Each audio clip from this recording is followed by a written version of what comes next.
And she closes her heart down to herself and to you, and she's just reacting rather than responding to life's challenges. That also is exhausting.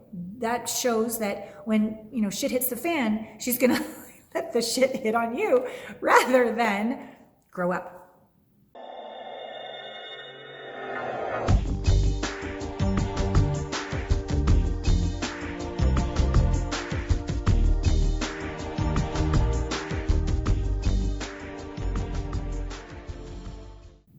Three signs that she is too immature, not spiritually mature enough for you.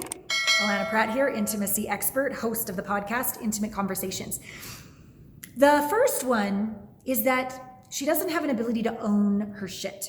She blames, she justifies, she makes excuses. She just can't sit in her own fire, take ownership, and make up for the damage done.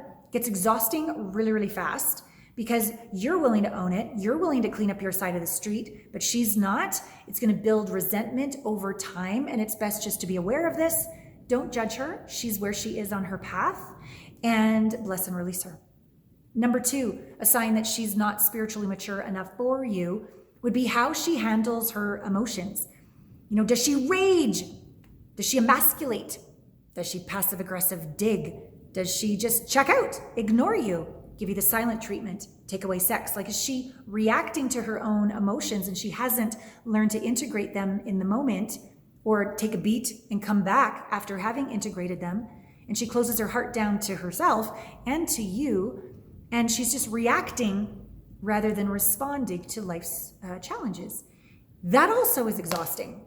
That shows that when, shit hits the fan, she's gonna let the shit hit on you rather than grow up and learn how to integrate her unhealed wounds from her childhood, as we all have them, so that she can breathe with you, and the two of you can breathe and sit in the fire together and literally grow stronger through conflict.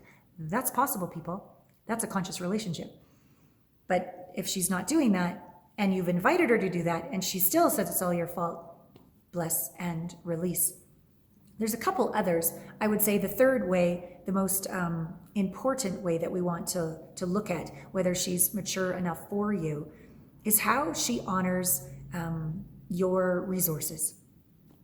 Does she just take your money and not be thankful? Does she just assume you're going to just pay for everything? Does she not have her own purpose on the planet? Does she not know how to generate her own well-being? Can she take care of her own ass? Even if she's really hot, even if the sex is really good, but she's just like, I need more money. And you're like, you've become the sugar daddy. Like, first it felt good to be generous and look at you, but now you're like, I feel like the sugar daddy, and I don't want to be a benefactor. I want someone who has skin in the game. They don't have to make as much as me, but they can take care of themselves. I'm not the source of their money. They are. I find that this, in fact, I'm working with a client right now who's going through this. And often women who haven't learned that they can take care of themselves, as soon as you say, I need you to pay for X, Y, and Z. And they're like, well, I need more time, or you're just kicking me out in the street. Like, they'll blame you. They'll make it your fault, as opposed to, back to the first one, taking ownership, sitting in the fire, right? And moving through her own fears and getting out there in the world. And maybe falling down a few times. But that's in how we grow. That's how we get stronger. As we fall down, we get back up. We go this way, that didn't work, we go another way. That's how we build resilience. That's how we build grit. I remember the day, I think I was in close to $250,000 of legal debt. And I did that because I didn't want to lose my son. And I had lost the house, and I'd lost my savings. And I remember asking my dad for money. And not like I asked him for $250,000, but I think I asked him for like $5,000 or something like that. And he said no. And I remember hating him. But it was the best thing he could have said, because I needed to get a grip. I needed to, stop the bleeding. I needed to create another resolution here. Going to court for 12 years just wasn't cutting it. And I needed to take responsibility and get myself out of debt and value myself and create a new solution, which I did. It was a hard way to learn the lesson, but I'm grateful for his boundary, because I discovered that I can create anything. I can discover that money is my lover, my best friend, and that money comes in as in through me when I'm honoring it well. And I wasn't honoring money. I was just taking it in and giving it to the lawyer, taking it in, giving it to the lawyer. I was panicked. I was desperate. And I was not being kind to myself either. I was beating myself up for these decisions as opposed to saying, hey, sweet thing, you're afraid to lose your child. You're desperate. Not the best place to make decisions from. Let's integrate this desperateness into presence and into your queen. And let's take responsibility for what we've created, the debt, and let's get out of debt. And then I shifted my point of view around the debt rather than it being this self-punishment. I'm such a loser. I'm so stupid. Look what I did. Dad doesn't even help me, blah, blah, blah. I'm just going to stay the victim. And the debt's probably going to grow. So I decided not to punish myself anymore when I looked at the debt. I changed it into, I just went to the best university in the galaxy. And my PhD's in consciousness and evolution and growth. And so every time I paid those payments to pay off all that credit card debt, $250,000, I was proud of myself. I'm like, look how much you've grown.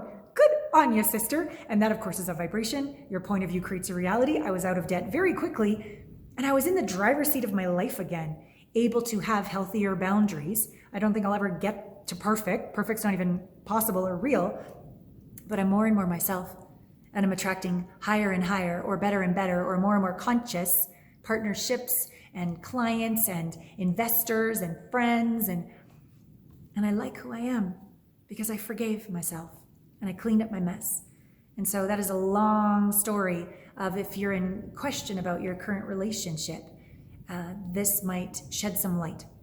And if you're looking for a mentor to guide you in how to potentially consciously complete that relationship, heal the wound so you don't just create the exact same relationship in another body, which you will if you don't do the work, because it's science, okay? If you're looking for someone to walk through that and then celebrate the shit out of you when you attract somebody who truly does value you, who is on your wavelength, who's conscious and on the conscious path like you are. Nobody's perfect, but on the conscious path, willing to own their shit, willing to integrate their emotions, and willing to value themselves and take responsibility for themselves in partnership so that 1 and 1 isn't just 2, 1 and 1 is infinity, then I would love you to explore more about me.